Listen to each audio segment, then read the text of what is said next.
The Trump administration is giving America's farmers a financial lifeline as the country deals with the fallout from the president's trade wars. The president today unveiled a $12 billion aid package for farmers. He initially said the money would come from tariff revenue, but Agriculture Secretary Brooke Rollins later clarified that it will be paid for with existing funds overseen by USDA. The tariff revenue will offset those funds, according to Rollins. The Trump administration hopes the aid will give farmers more certainty after a turbulent year for trade. Take soybeans, for example. The Chinese government paused all soybean purchases over the summer in retaliation for President Trump's high tariff rate. The U.S. and China eventually reached an understanding on trade in October, but that's still months of lost revenue. The issue goes beyond just farmers. Higher costs for the makers of our food mean higher prices at the grocery store. That has both personal and political implications. A CBS News poll from late last month found 65% of Americans say President Trump's policies are making grocery prices go up. However, during the announcement of the farmer aid package, the president pointed to the previous administration. Farmers are an indispensable national asset, part of the backbone of America. I've always felt it so strongly. They're so important. Unfortunately, under sleepy Joe Biden, he was a sleepy guy.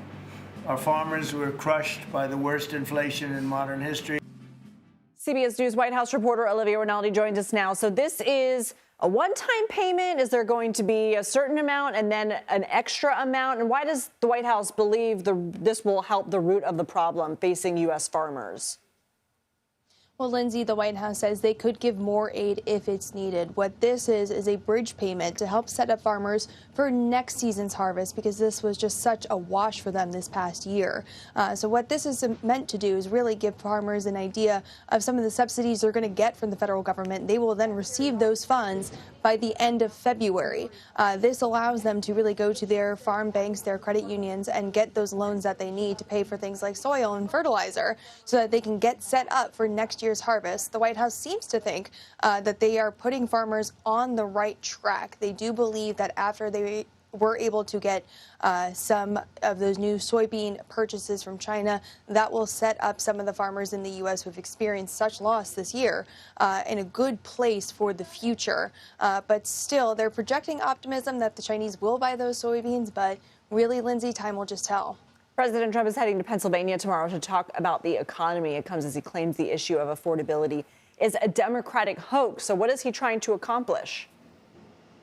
Well, today, notably, he did not call it a Democratic hoax, but called it a Democratic issue that now his administration is trying to fix. So tomorrow, he heads back to Pennsylvania, a former battleground state, and he'll be speaking at a luxury resort to talk about affordability for Americans. He's expected to make that case tomorrow evening in talking about affordability. And this comes as this White House says President Trump is going to get on the campaign trail more in the next year, especially for the midterms, to really make the case that they're the best to govern and affordability is going to be top of mind. Now, sources within the administration tell me some of the figures he's going to point to specifically are gas prices. They are now below $3 for the first time in 4 years. So that is their big headline, their big statistic that we can expect to hear about tomorrow. Olivia Rinaldi, thanks so much.